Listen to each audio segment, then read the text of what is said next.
You know, the best part of Mondays is Dr. John Bentley is in the house with the Bel Air Animal Hospital. Phone number 251-602-1525. You can call that number and ask your question for your puppy or your kitten or, you know, your animal in your home. So we have a couple of Facebook viewers submitted some questions. Dr. Bentley, you ready? I'm ready. Okay, so Crystal asks, when adopting a new puppy from the county shelter, what tests should I make sure to have on the first vet trip?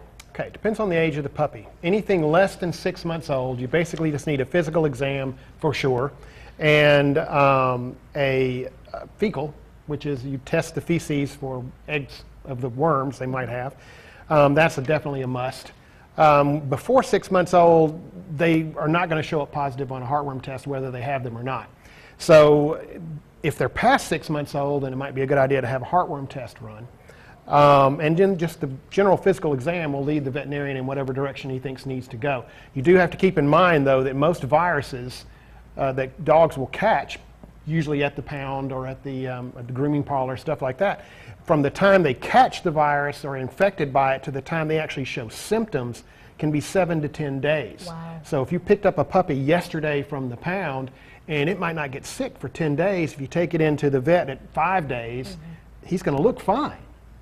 So you have to be careful about that and keep the puppy really safe from outside influences for about a week after you get it to make sure it wasn't sick when you picked it up. All right, Crystal, so there's your answer. Up next is Sandy. Sandy wants to know, is it possible with a test from the vet to misdiagnose a positive result for feline leukemia? Certainly it is. Less likely to get a false positive than a false negative.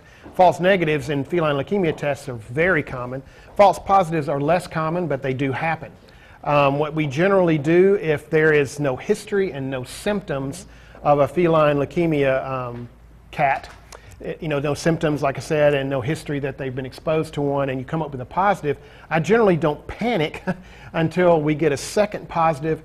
You can do it right away. Most people wait about a week and check it again. But if it's due to the test, a defect in the test, you could test them again immediately if you don't believe it. And see if you come up. If you come up with 2 positive tests fairly close together, it's positive. You know, your answer, though, I'm sure, is making Sandy have some ease because you don't know, because these animals can't talk. It's, yeah, well, you've got, generally speaking, a negative test on a feline leukemia test is worthless. Because if they're not showing any symptoms, you have a 50-50 chance whether they're truly negative or not. I can do that by guessing. Okay. So negative feline leukemia test without any other symptoms, fairly worthless. Okay. There you have it from Dr. Bentley. But not the positives. Positives are much more likely that it's a true positive. All right, so that means something. Okay, so our next question I'm going to alter a little bit because some people are eating their lunch. This is from Allison. I have an 11-month-old puppy, and he's had some stool that is loose since Thursday. What can I give him at home? Really not much. Need to find out the loose stools in dogs, puppies in particular, can be due to, I mean, list as long as my arm. And what they need more than medicine at this point is diagnosis. And they could have intestinal parasites, they could be eating the wrong kind of food, they could be sick from a virus, it could be stress. I mean, anything in a dog will cause diarrhea, and you need a diagnosis first. And this is why you visit a doctor. Right. Thank you, sir. Happy Monday. Sure thing. All right, we'll be right back with more weather after this.